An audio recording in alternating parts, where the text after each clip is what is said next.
안녕하세요. 저는 40대지만 산전수전을 다 겪으며 힘겹게 살아온 여성입니다. 원래 성격 자체가 남들에게 제 말을 잘 안 하는 성격이라서 늘 가슴속에 답답함을 품고 살았어요. 그렇지만 이렇게 좋은 채널을 알게 되어 익명의 힘을 빌려 구독자분들에게 제 사연을 들려드리고 싶습니다. 살다 보면 누구나 힘들다고 하지만 저는 그 수준을 넘었어요. 신은 인간에게 견딜 수 있을 만큼의 고통을 준다고 하는데 제가 견디기엔 너무 버거운 삶을 살았죠. 이 한 줄을 써야 시작하는데 쓰기가 어려워서 한참을 머뭇거렸네요. 제 부모님은 사람이 아닙니다. 저를 세상에 태어나게 해준 것도 결코 감사한 적이 한 번도 없었죠. 엄마도 아빠도 두 분 모두 저랑 각자 이성에 빠져서 바람을 피고 결국은 저랑 오빠를 외할머니 집에 버리고 이혼하셨습니다. 그 뒤로는 이 두 분을 본 적도 없어요.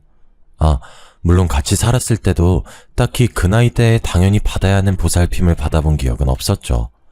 그래서 그런지 하루아침에 오빠랑 같이 외할머니 댁에 버려졌을 때 슬프지도 않았습니다. 오히려 외할머니 손길이 더 따뜻해서 그런지 좋았어요. 할머니에게 저희 남매는 아픈 손가락이었고 늘 보듬어 주셨습니다. 이모와 삼촌들도 저희 부모님께 치가 떨려서 저희를 쳐다도 안 보셨는데 유일하게 할머니만이 저희를 진심으로 사랑해 주신 분이셨죠. 그래서 저는 세상에 오빠와 할머니 말고는 가족이 없다고 생각하고 살았어요.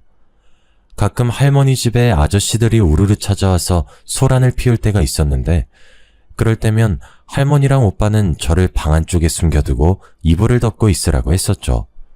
그리고 오빠가 들어올 때까지 절대로 나오면 안 된다고 말을 했었습니다. 큰 소리가 나고 물건들이 쾅쾅 떨어지는 소리가 나서 너무 무서웠지만 그렇게 이불을 뒤집어 쓰고 귀를 막고 숫자를 세고 있으면 오빠랑 할머니가 들어와서 안아줬어요. 무슨 상황인진 어려서 잘 몰랐지만 몇 번 그런 일이 있긴 했습니다. 무서운 아저씨들이 찾아오는 날만 아니면 저희는 셋이 소소하지만 행복하게 지냈어요. 그렇지만 지병이 있던 할머니는 정말 하루아침에 돌아가셨고 저랑 오빠는 단둘이 남게 되었습니다. 죽음이 뭔지, 영원한 이별이란 게 대체 뭔지 아직 이해도 안 가는 상황에서 오빠는 제게 어딘가로 가자고 했어요. 오빠는 제 손을 꼭 잡고 어딘가로 향했고 그곳은 학교처럼 보이는 것이었죠. 그리고 오빠는 제게 말했습니다. 영희야, 잘 들어. 여기가 세상에서 제일 안전한 곳이야. 그러니까 오빠가 올 때까지 꼭 여기에 있어야 해. 알겠지? 절대 오빠 찾는다고 나오면 안 돼. 그리고 누가 혹시라도 널 찾아오면 넌 영희가 아닌 거야. 오빠도 모른다고 해야 해. 알겠지? 왜? 오빠는 같이 안 갈 거야? 오빠는 어디 가는데? 오빠는 해야 할 게 있어. 근데 영희 너랑 같이 가면 네가 위험해서 여기에 널 두고 오빠 혼자 얼른 다녀올 거야. 오빠가 꼭 올 거니까 여기에 있어야 해. 알겠지? 싫어. 난 오빠랑 있을 거야. 같이 갈 거야. 싫다고 울부짖는 저를 무시한 채 오빠는 막 뛰어갔습니다. 그게 오빠의 마지막 모습이었어요. 데리러 온다고 약속했고 절대 어디로 가지 말라던 오빠는 오지 않았습니다. 시간이 흘러 제가 성인이 되었는데도 말이죠. 그러다 보니 오빠에 대한 그리움이 원망과 미움으로 바뀌었고 가슴에 새기며 살게 되었습니다. 부모에게도 버림받고 할머니까지 돌아가셨는데 유일한 제 가족인 오빠까지 저를 버렸다고 생각하니 엄청난 우울감에 제대로 생활하지 못했어요. 어렸을 때는 우울증이 뭔지를 모르니까 소심한 아이나 소극적인 아이로 비춰졌지만 성인이 되고서도 모든 걸 포기해버리는 저의 태도에 보육원 선생님은 정신과 병원을 추천해 주셨어요. 곧장 병원에 가서 진단을 받아보니 예상대로 심각한 수준이었고 주기적으로 진료를 받으며 약을 처방받아서 먹었습니다. 이 약을 먹지 않으면 우울감이 너무 심해서 일상생활을 할 수가 없었어요. 우울감이 심해지다 보니 무기력하고 약 기운에 해롱해롱해서 제정신이 아닌 채 살았습니다. 그러나 다 큰 성인인 저는 이제 제가 벌어먹고 살아야 했고 뭐든 해야 했어요. 딱히 배운 것도 없고 잘하는 것도 없지만 가장 큰 문제는 하고 싶은 것도 없었습니다. 그래서 그냥 근처에 있는 아르바이트생을 구하는 곳에서 닥치는 대로 일을 했죠. 편의점이나 호프집 또는 카페나 식당 등등 안 해본 일이 없었습니다. 그렇게 일을 하면서 사람들을 만나다 보니 우울감이 조금은 해소되는 기분이었어요. 그만 살고 싶다는 생각을 참 많이 했는데 어쩌면 살고 싶었던 건 아닐까를 처음으로 깨닫게 되었죠. 여느 때처럼 우울함에 빠져 평범한 하루를 보내던 중 제게 낯선 남자가 나타났습니다. 그 남자는 저에 대해서 뭘 안다고 제가 좋다고 하더라고요.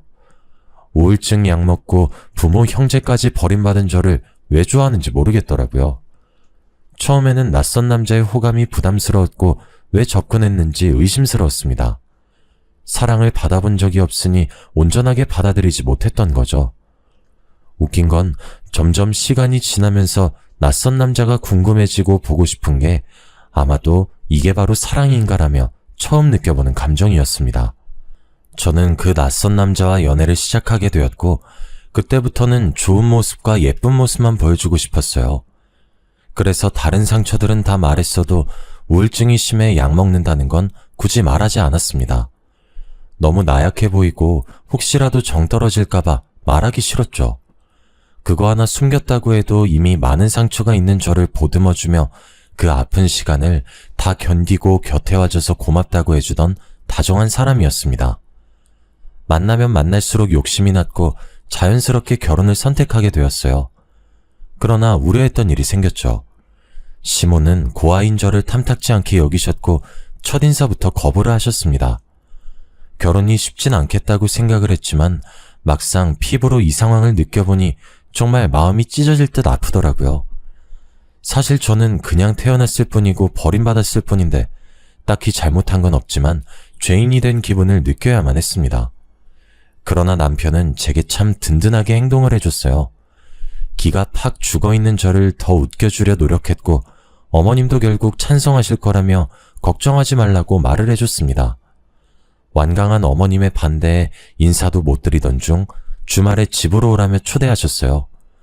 이 말을 전하며 남편은 기뻐했지만 전 기뻐할 수 없었습니다.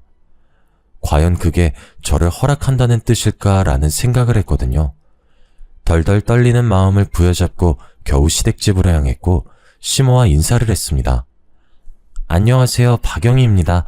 초대해 주셔서 감사해요. 초대? 웃기고 있네. 내가 하도 어이가 없어서 너 부른 거야. 도대체 어떤 뻔뻔한 기집애가 우리 아들 옆에 찰싹 붙어서 안 떨어지고 있나 싶어서 그 낯짝 한번 보려고 부른 건데 초대라고 생각하고 있네? 아, 네. 물론 제가 많이 부족하다는 거 잘 알고 있습니다. 그렇지만 입 다물어. 목소리도 듣기 싫으니까. 사람이 얼마나 뻔뻔하면 감히 고아가 외아들을 탐내지? 막말로 딱 까놓고 말해보자고. 애미애비도 버린 너를 우리가 왜 받아줘야 하는데? 엄마, 말씀이 너무 지나치잖아요. 이럴 거면 이 사람 안 데려왔어요. 너도 정신 차려 이놈아. 집안에 여자 하나 잘못 들이면 집안이 망하는 법이야. 많고 많은 여자 중에 콜라도 어디서 저런 여자를. 어휴, 답답하. 내가 너 그렇게 키웠니? 아들이 이렇게 원하는데 왜 허락을 안 해주시는 거예요? 저희 둘이서 잘 살아보겠다는 거잖아요. 웃기고 있네. 사랑이 밥 먹여주니? 너 잘 생각해. 사랑 그거 한때야. 저 여시 같은 게 널 어떻게 꼬셨는지 모르겠지만 근본 없는 것을 왜 집안에 들여야 하냐고. 난 절대 반대고 그쪽도 이렇게까지 당했는데 절대 우리 아들 더 만날 생각 아니지? 염치라는 게 있으면 내 아들 옆에서 떨어져. 저는 이날 제대로 말 한마디도 못하고 시모에게 굳은 소리만 듣고 나왔습니다. 어찌나 서럽고 눈물이 나든지 그때의 감정은 영원히 잊을 수 없을 것 같아요. 수치스럽고 분노감에 손발이 덜덜 떨리지만 또 한편으로는 맞는 말이라 할 말이 없기도 했죠. 상황이 이렇다 보니 남편과 헤어지는 걸 생각 안 한 건 아닙니다. 그러나 헤어진다고 생각을 하니까 너무 아프더라고요. 당사자들의 문제도 아닌 시모의 반대 때문에 헤어진다는 사실을 받아들이는 게 쉽지 않았고 무엇보다 이별에 취약했던 저는 이별할 자신이 없었습니다. 결국 남편의 완강한 태도에 시모는 항복을 선언했고 저희는 찜찜함을 남겨둔 채 결혼을 하게 되었어요. 물론 결혼 후 시집살이를 어느 정도 예상하긴 했습니다. 워낙 저를 싫어하셨던 분이니 얼마나 괴롭힐까 싶었거든요. 그러나 시모가 저를 괴롭힐 때마다 남편이 강하게 보호를 해줬습니다. 시모는 살림하는 것 하나부터 제가 밥 먹을 때 하는 행동들까지도 다 지적을 했어요. 그리고 말끝마다 말씀을 하셨죠. 이래서 가정교육을 제대로 받아야 한다고 말하는 거야. 괜히 애미애비 없이 큰 애들은 티가 난다고 하는 게 아니거든. 얘 봐라.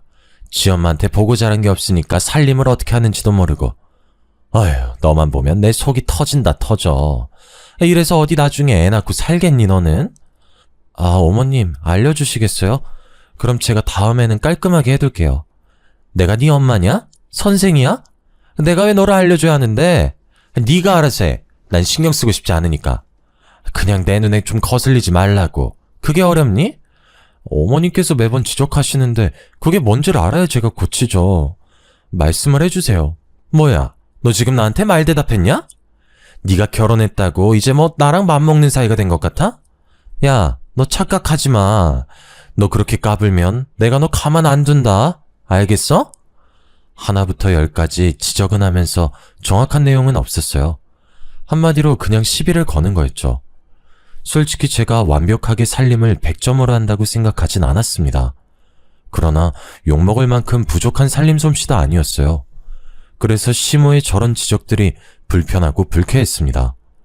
그렇게 꼴 보기 싫고 볼 때마다 답답하면 사실 본인이 저를 보러 오지 않으면 되거든요. 와달라 한 적도 없는데 굳이 와서는 속을 다 뒤집어 놓고 가는 시모가 정말 싫었습니다. 안 그래도 우울증이 심했는데 시모의 저런 압박에 정서적으로 많이 불안정해졌어요.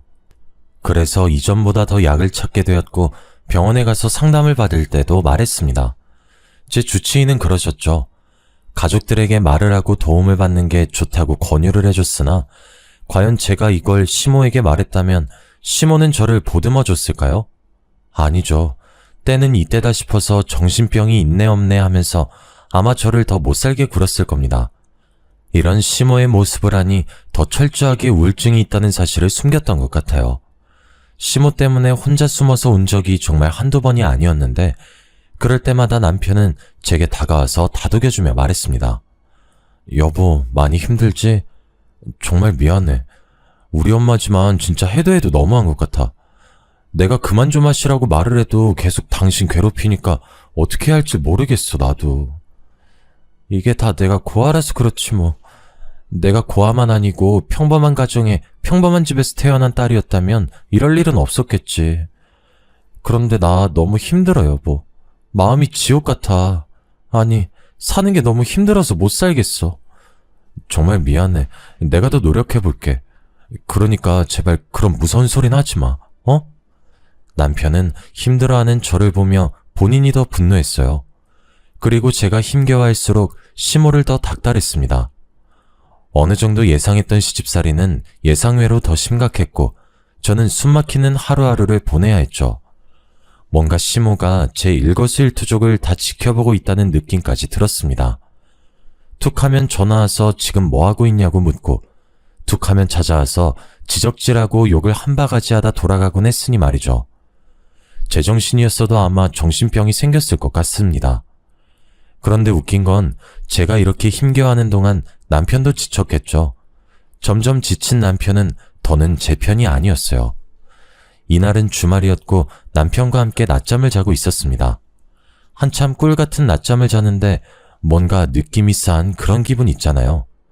이상한 느낌에 잠이 스르르 깨면서 순간 저도 모르게 침실 문 쪽을 바라봤습니다. 그리고 저는 너무 놀라 비명을 지르고 말았죠. 침실 문에는 팔짱을 낀 채 시모가 저희 부부가 자는 걸 노려보고 있었습니다. 저희 집 비밀번호를 바꿔도 알려달라고 하셔서 어쩔 수 없이 가르쳐드렸는데 아무리 그래도 말도 없이 들어와서 자는 걸 보고 있으니 소름이 끼치더라고요. 너무 놀란 저는 주섬주섬 이불을 덮으며 말을 했습니다. 어머님, 연락도 없이 오셨어요. 너는 여자애가 남편 앞에서 홀라당 까고 그게 뭐니 천박하게. 아유, 이래서 근본 없는 것들은 상대할 게 아니라니까. 내가 황당해서 보고 있었다. 집이니까 편하게 입고 자는 거죠 뭐. 아무리 집이어도 그렇지 남자도 아니고 여자가 그 꼴을 하고 자는 건 아니지 않니? 그것도 그렇고 지금 시각이 몇 시인데 게으르게 퍼질러 자고 있어. 호석이야 피곤해서 그렇다 쳐도 넌 뭔데? 어머님, 우선 거실로 나가 계시면 제가 나갈게요. 제가 이때 반팔 티셔츠만 입고 편하게 자고 있었는데 그 모습을 시모가 봤다고 생각하니 너무 수치스러웠습니다. 그렇지만 제 집에서 잠을 자는데 홀딱 벗고 자든 뭘 입고 자든 무슨 상관일까요? 우선 저는 놀란 마음을 진정시키고 옷을 갈아입은 후 남편을 깨워 거실로 함께 나갔습니다. 나가서 시모의 잔소리 폭격을 맞고 있는데 저도 사람인지라 지쳤고 더는 고운 말이 나오지 않더라고요. 대체 네가 하는 게 뭐가 있다고 이 시간에 퍼질러 자냐고. 그렇게 게을러서 뭘 해먹고 살겠어? 넌 정말 마음에 드는 구석이 하나도 없어. 대체 언제까지 내가 이렇게 지적을 해야 하니? 지적하는 나도 피곤해 죽겠어. 다른 집 며느리들은 알아서 잘하고 살던데 넌 왜 이 모양이니? 어머님, 제발 그만하세요. 제가 뭘 그렇게 잘못했어요? 어머님, 그냥 처음부터 제가 부모도 없는 고아라서 싫으셨던 거잖아요. 그리고 다른 집 시어머님들도 이렇게 며느리 안 잡아요. 요즘 세상이 어떤 세상인데 시집살이 시키겠어요? 저도 힘들어요, 어머님. 뭐? 뭐라고 했어, 너 지금? 겨우 니까지 거 받아줬더니 한다는 말이 입 다물란 소리야? 아이고, 내가 어이가 없어서 말도 안 나오네. 양심도 없지. 지 주제도 모르고 감히 어디서 주둥이를 나불거려? 그만하시라고요. 이유도 없이 욕먹는 거 저도 더는 못해요. 제가 그렇게 싫으시면 보러 오지 마세요. 신경을 쓰지 마시라고요. 결혼하고 처음으로 시모에게 소리치며 말했던 것 같습니다. 그런데 이때 예상치 못한 일이 벌어졌어요. 듣고 있던 남편이 갑자기 벌떡 일어서서 제게 오더니 거의 한 대 칠 기세로 저를 노려보며 말했죠. 미쳤어, 당신? 지금 우리 엄마한테 뭐 하는 짓이야, 예의 없이. 그래, 인정해. 우리 엄마가 당신 힘들게 하는 건 인정하는데 예의는 지켜야지. 이게 뭐 하는 짓이야? 그리고 나도 이제 지겨워. 이 정도까지 노력했는데 엄마 마음 못 얻는 거면 당신한테 문제 있는 거 아니야? 당신 말 다 했어? 지금 그게 나한테 할 소리야? 이유도 없이 구박당하는 내가 뭘 해야지 마음이 풀리시는데 어디 말 좀 해봐. 나도 그 정답 알고 싶으니까. 그만하라고 했다. 엄마, 오늘은 그만 가시는 게 좋겠다. 이 사람 내가 잡을 테니까 마음 풀고 우선 집으로 가 있어. 저녁에 전화할게. 그래, 아들. 아주 혼을 제대로 내줘. 어디서 감히 시애미한테 덤비고 있어. 넌 내가 이 꼴 날 줄 알았어. 우리 아들이 정신 차릴 줄 알았다고. 시모는 그렇게 가셨고 저는 남편과 2차전을 했습니다. 아무리 생각해도 너무 서운하고 억울했어요. 그렇지만 그 황당함에 말도 못하고 있는데 오히려 남편이 제게 화를 냈죠. 한 번만 더 시모에게 싸가지 없이 행동하면 그땐 본인도 안 참겠다면서 제게 으름장을 놓더군요. 이때 깨달았습니다. 사람과 사랑은 변한다는 말이 진실이란 것을 말이죠. 순간 몰려드는 걷잡을 수 없는 과한 감정들에 저는 약을 먹어야 했고 남편이 없는지 살짝 살핀 후 급하게 약을 먹었습니다. 그런데 하필 그 순간을 남편이 목격하고 말았어요. 절대 들키고 싶지 않았던 제 가장 큰 약점을 걸리고 말았죠. 너무 놀라 가만히 서 있는 제게 성큼성큼 다가와 약봉지를 빼앗고는 봉지에 적힌 약들을 하나씩 검색하더라고요. 그리고 무슨 약들인지 다 알아버린 남편은 저를 마치 괴물이라도 보는 듯 쳐다보며 말했습니다. 너 뭐냐? 정신병 있었어? 이걸 숨기고 나랑 결혼한 거야? 너 이거 사기야, 사기. 무슨 생각으로 이런 짓을 했지? 아, 정신병 있어서 잘 모르나? 와, 하다 내가 진짜 겨우 이런 여자랑 결혼했단 내 자신이 싫다. 여보, 그게 숨기려고 그런 건 아니고 내가 어렸을 때부터 상처가 많았잖아. 그걸 견디다 나도 모르게 마음의 병이 생겼더라고. 그렇지만 당신 만나고 많이 좋아져서 이렇게 힘들 때 아니면 약도 안 먹고 있었어. 정말이야. 야, 그 말도 지겨워. 이제 내가 너 상처 줬냐? 어쩌라고 대체. 언제까지 상처 거릴 건데. 그리고 마음의 병이네 뭐네. 난 그딴 거 이해할 마음 없거든? 애초에 이딴 약 먹는 여자인 거 진작에 알았으면 당신이랑 결혼 안 했다고. 남편은 제가 진심으로 말을 했지만 저를 혐오하는 수준이었습니다. 속였다는 것 자체에 화가 난 거라면 그럴 수 있다고 생각을 했지만 남편은 제가 약을 먹는다는 것 자체를 정신병이라며 혐오했죠. 이 부분은 너무 서운하고 실망스러웠습니다. 반대로 수천 번을 생각해봐도 저였다면 이해하는 건 물론이고 좋아질 수 있도록 도와줬을 거예요. 물론 입장 차이가 있으니 남편의 생각이 틀린 건 아니라고 생각합니다. 그렇지만 그 이후 남편의 행동은 도가 지나쳤어요. 저랑 살이 닿기라도 하면 불결하다며 더럽다고까지 말을 했고 한 침대를 사용하지도 않고 각 방을 쓰게 되었습니다. 밥도 같이 먹지 않더라고요. 제가 밥을 먹는 모습을 보면 구역질이 나온다며 말이죠.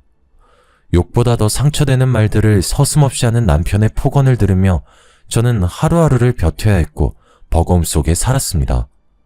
원래 제가 파트타임으로 일을 짧게 했었는데 집에 가는 게 더 고통스럽다 보니 시간을 늘려서 거의 온종일 일만 했어요. 몸은 힘들어도 차라리 밖에 있는 게 마음은 편하다는 걸 느꼈죠. 힘들게 일을 하고 왔지만 저녁을 먹지 못해서 가끔 배가 고플 때가 있었어요. 그럼 가볍게 주전부리라도 하려고 주방에 가곤 했습니다.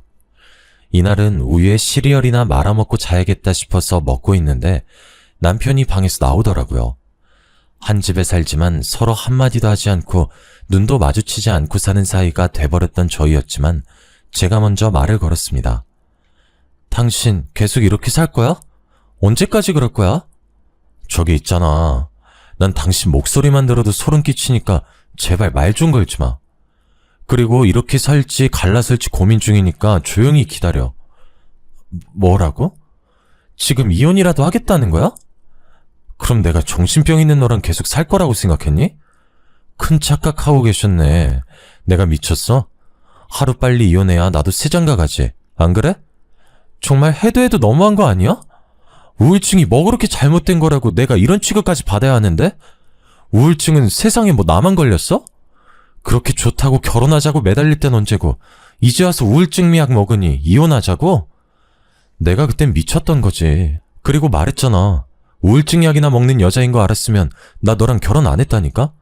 대체 누구 인생 망치려고 속인 거야? 너 내가 엄마한테 다 말할 거야. 그럼 너 가만 안 두실 건데 그쯤은 각오한 거지? 그리고 그만 좀 처먹어라. 돼지도 아니고. 야밤에 혼자 시리얼이 목구멍으로 넘어가냐? 겨우 한술 뜨던 숟가락을 던져버렸습니다. 방에 가서 한참을 울고 또 울었지만 이게 제 불행의 끝이 아니었어요. 이혼을 고민한다던 남편은 이혼이 아니라 퇴사를 선택했습니다. 그리고 뻔뻔하게 제게 본인이 돈을 써야 하니 카드를 달라고 했죠. 당신 카드 줘. 앞으로 나 그걸로 생활할 거야. 대체 왜 그래 당신? 이혼하려고 생각해보니까 내가 너무 손해인 것 같더라고. 그래서 나도 네가 번 돈으로 편하게 살기로 생각 바꿨어. 그러니까 앞으로는 그렇게 알고 돈 열심히 벌어라. 남편한테까지 버림받아서 또 혼자 되기 싫으면. 남편은 가장 아픈 제 약점들을 딱 건드렸고 그걸 이용했습니다. 백수 생활을 하던 남편과 허덕이며 미친 듯이 일을 하는 저는 더 이상 함께 사는 의미가 없었죠. 전 이때 이혼을 생각하지 못했던 이유가 있었어요. 심적으로 너무 고통스러워서 아무 생각을 못했습니다. 뭔가가 제 시야를 딱 가리고 아무것도 보지 못하게 하는 기분이었거든요. 그냥 눈 뜨고 눈 감을 때까지 일만 했습니다. 여기에 약 먹는 걸 알게 된 시몬은 이전보다 더 심각하게 저를 비난했고 이들의 쏟아지는 비난에 저는 버틸 수가 없었습니다. 시몬은 제게 그럴 줄 알았다면서 처음 볼 때부터 뭔가 찜찜했다고 했어요. 제가 정상이 아니라는 걸 느꼈다며 말을 하는데 안 그래도 약한 마음이 더 무너져 내렸습니다. 매일같이 일하고 남편과 시모에게 욕먹고 그런 생활을 하다 보니 스트레스가 과했나 봐요. 어느 날 갑자기 기억도 없이 쓰러져 버렸습니다. 눈을 떠보니 병원이었고 의사가 다가와서 제게 그러는 거예요. 이 지경이 되도록 어떻게 병원 한 번을 안 왔냐고 말이죠. 어리둥절한 상태로 들어보니 신부전증 사기라고 합니다. 초기 증상이 아예 없었기 때문에 정말 몰랐는데 이미 심각한 상황이었고 이식을 받는 거 말고는 답이 없는 상황이었어요. 정말 막막했고 제 인생은 대체 왜 이런 걸까 싶었습니다. 의사는 서둘러야 한다며 재촉했고 저는 집으로 돌아가 남편이 쓰는 방문을 열고 말했어요. 여보, 나 신부전증 사기래. 이식 안 하면 나 죽나 봐. 근데라니, 당신도 어머님도 나한테 평생 씻지 못할 상처 줬잖아. 근데 그거 내가 다 잊을게. 그러니까 검사 좀 해줘. 나 살고 싶어. 늘 죽고 싶었는데, 아니, 오늘 아침에도 죽고 싶었는데, 이젠 나 너무 살고 싶어, 여보. 도와줘. 내가 미쳤냐? 이시까지 해서 겨우 널 살리게? 진짜 불결하다 못해 마음에 드는 구석이 하나도 없네. 야, 이 정도면 그냥 하늘에서 너 이 세상에 필요 없으니까 올라오라는 거 아니겠냐? 그냥 가주태버리지 말고. 살고 싶다고, 나 살고 싶다고. 제발 도와달라고 한 번만. 이게 미쳤나? 어디서 소리를 지르고 있어? 너 돌았냐? 생각을 해봐. 불결한 고아 인생이 다 그런 거 아니겠니? 그럼 뭐 드라마처럼 해피엔딩일 거라고 생각했어? 그냥 조용히 그렇게 가. 아무것도 하지 말고 하늘로 가서 나한테 보험금으로 갚아라. 그럼 내가 너 용서해줄게. 나쁜 놈. 내가 죽는 한이 있어도 혼자 안 죽어. 두고 봐. 여자가 하늘 품으면 어떻게 되는지 그거 내가 너한테 보여줄 거야. 어이구 무서워라. 문이나 닫고 나가라. 신부전증 사기 진단을 받자마자 집으로 가서 남편에게 말했지만 덕분에 제가 독한 마음을 먹게 해줬습니다. 안 그래도 아슬아슬했던 우울증은 더 심해졌고 몸도 마음도 고통스러우니 현재의 삶 자체를 사는 이유를 모르겠더라고요. 하루에도 수천 번을 죽고 싶다, 아니 사실은 살고 싶어를 반복하며 눈물을 쏟아냈죠. 그리고 한편으로는 그냥 이렇게 떠나가는 것도 나쁘지 않겠다고 생각을 했어요. 통증도 너무 심했고 병원에 입원해 있는데 심호뿐 아니라 남편은 오지도 않고 연락도 없었습니다. 정말 딱 죽지 못해 살아간다는 말이 이런 거구나를 실감하며 병원에서 하루하루를 버티고 있었어요. 그때 한 남자가 제 앞에 나타났습니다. 저를 찾아올 사람이 없어서 당황스러웠는데 보자마자 주저앉아서 오열을 하길래 더 놀랐죠.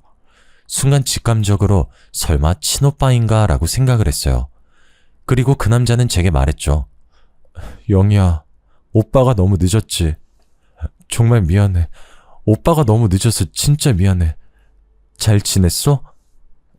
글쎄, 난 모르겠는데 그쪽이 내 오빠라는 거 증거 있어요? 너 오빠 딱 보면 모르냐 임마? 그래, 그럴 수 있지. 너 등에 큰 상처 있잖아. 할머니 집에 살 때 오빠랑 놀다 다쳐서 그거 아직도 남아있어? 흉터 치료했어? 딱 보고 친오빠라는 걸 느꼈지만 그냥 괜히 심술이 나서 오빠라는 증거가 있냐며 퉁명스럽게 말을 했는데 오빠랑 저 그리고 할머니만 아는 제 등에 있는 큰 상처를 말하더라고요. 그 순간 눈물이 쏟아졌습니다. 왜 이제 왔어? 금방 온다고 했잖아. 나한테 뭐하러 이제 왔어? 그냥 죽을 때까지 오지 말지. 왜? 얼마나 처참하게 사는지 보러 왔어? 그때 나 왜 버렸어? 차라리 버릴 거면 버린다고 말이라도 해주지. 왜 기다리게 했어? 영희야, 오해야. 오빠는 너 버린 적 단 한 번도 없어. 그때 부모님께서 진 거액의 빚이 있었어. 할머니네 있을 때도 막 누가 찾아오면 너 이불 속에 숨어 있으라고 했었는데 기억나? 그게 다 사채업자들이었거든. 근데 할머니 돌아가시고 나니까 그놈들이 우리 목숨까지 위협하려고 하길래 어쩔 수 없이 거기에 숨겨둔 거야. 나는 너라도 지키기 위해 돈 벌려고 혼자 떠났어. 미안해. 그게 무슨 소리야? 그 빚 갚느라 진짜 죽는 줄 알았다. 내가 그걸 갚아야 널 만날 수 있어서 죽기 살기로 갚았거든? 지금은 그거 다 갚고 오빠 돈도 많이 벌고 있어. 그러니까 이제 오빠만 믿고 살아, 영희야. 오빠와 한참 얘기를 나눠보니 제가 큰 오해를 하고 있었다는 걸 깨닫게 되었습니다. 그리고 그간 오빠에 대한 원망이 눈 녹듯 사라졌고 정말 많이 울었어요. 오빠는 저와는 다르게 정말 독하게 산 결과로 한국에서 사업을 한 게 너무 잘 돼서 미국까지 손을 뻗었다고 합니다. 제가 상상하는 이상으로 성공했었고 오빠는 제게 지긋지긋한 한국을 떠나 미국으로 함께 가자고 했죠. 저는 오빠에게 현재 제 상황에 대해 모두 말해줬어요. 거의 몇 시간을 울고 웃으면서 말이죠. 제 말을 들은 오빠는 딱 하나를 물어봤습니다. 그것들 가만 안 둘 건데 그래도 괜찮지? 그냥 처참하게 아작을 내버릴 건데 괜찮은 거지 너? 오빠 숨통 조일 정도로 아작 내줘. 내가 겪은 고통보다 더 큰 고통을 겪었으면 좋겠어. 그리고 오빠랑 미국 갈 거지? 더 이상 한국에 미련 없어. 오빠랑 미국 가서 살래. 딱 이렇게 물어본 오빠는 바로 제 수술을 위해 신장 이식을 도와줬습니다. 오빠가 아니었다면 아마 전 지금 이렇게 사연을 적고 있지도 못할 거예요. 덕분에 무사히 수술을 했고 건강을 회복하게 되었죠. 이 몇 개월이란 긴 시간 동안 단 한 번도 저를 찾지도 않던 시모와 남편에 대한 분노는 점점 이를 갈게 만들었습니다. 몇 차례 외래 진료만 남기고 있을 때 복수를 위해 오빠가 한국에 지내는 숙소로 들어가 지냈어요. 거기서 지내면서 미국 갈 준비와 이혼 준비들을 했고 시모와 남편이 제게 폭언하며 폭행했던 것들을 고소하기 위해 진단서들도 다 준비해서 제출했습니다. 오빠가 워낙 성공했던지라 저를 도와주시는 변호사분들이 보통이 아니셨어요. 제게 무려 3분이 붙으셨고 누가 와도 무조건 이기겠다 싶었습니다. 저는 오빠와 함께 머리부터 발끝까지 명품으로 도배하고 값비싼 외제차를 타고 시댁에 찾아갔습니다. 그런 저와 오빠를 본 시모와 남편은 어이없다는 듯 비웃었고 오빠는 말할 틈을 주지도 않고 신발도 벗지 않은 채 시댁집에 들어가서 바로 남편 뺨을 때렸습니다. 너랑 니 애미가 내 동생 구하라고 불결하다고 그렇게 구박했다며? 난 얼마나 대단한 놈인가 하고 기대하고 왔는데 고작 니까짓 게 내 동생을 천대하며 산 거니? 복에 겨운 줄도 모르고 감히? 네? 누구세요? 내 동생이라고 말하는 거면 누구겠어. 내가 영희 친오빠야. 너는 내 동생이 당한 시간 이상으로 서서히 피말라 죽게 만들 거야. 기대해. 적어도 사람이 다 죽어가면 걱정하는 신용이라도 해야지. 보험금이나 남기고 죽으라는 말을 하니?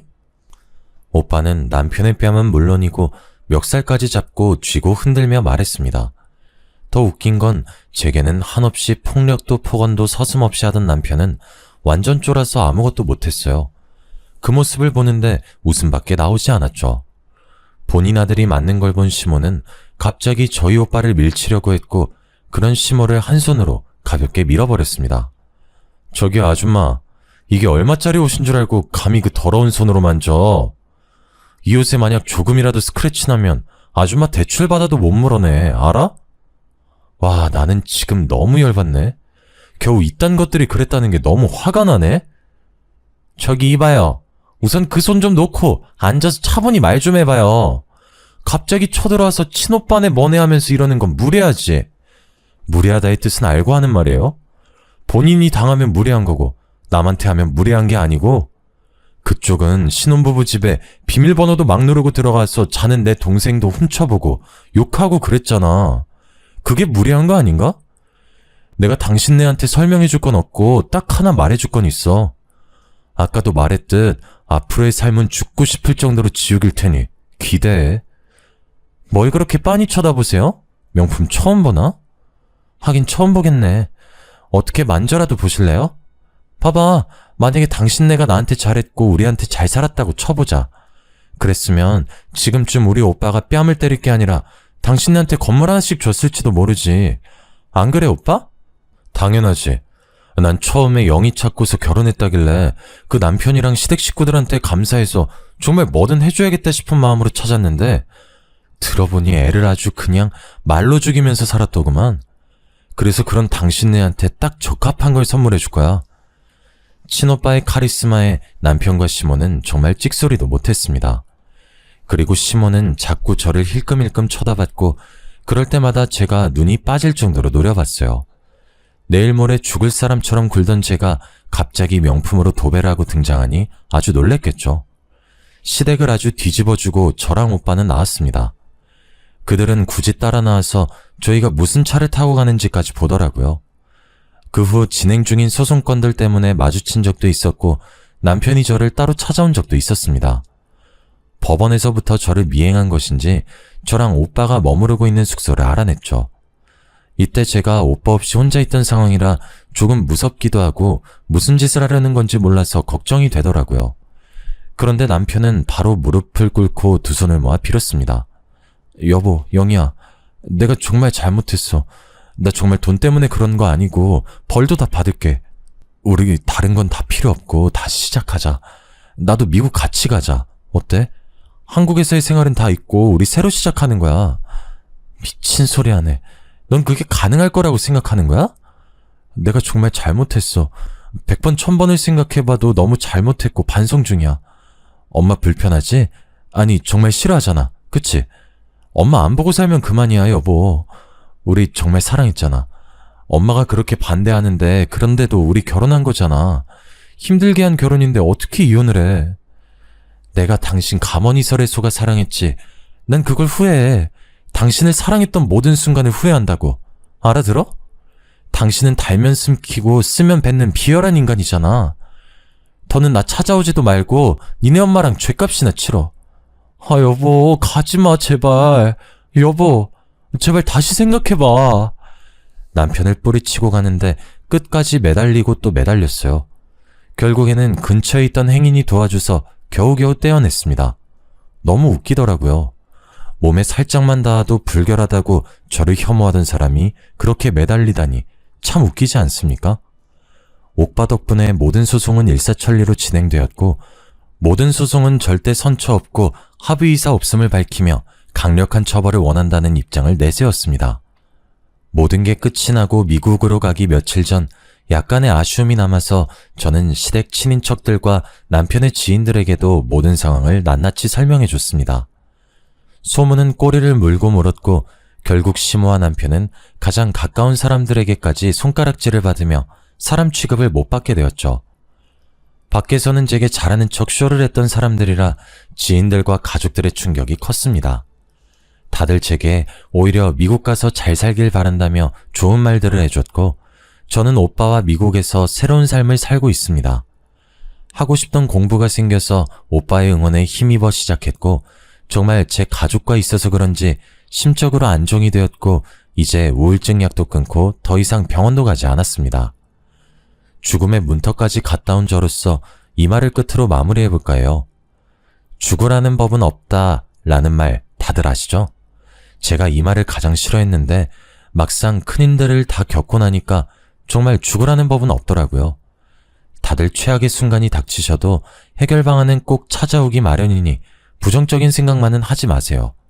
긴 제 사연을 읽어주셔서 감사합니다.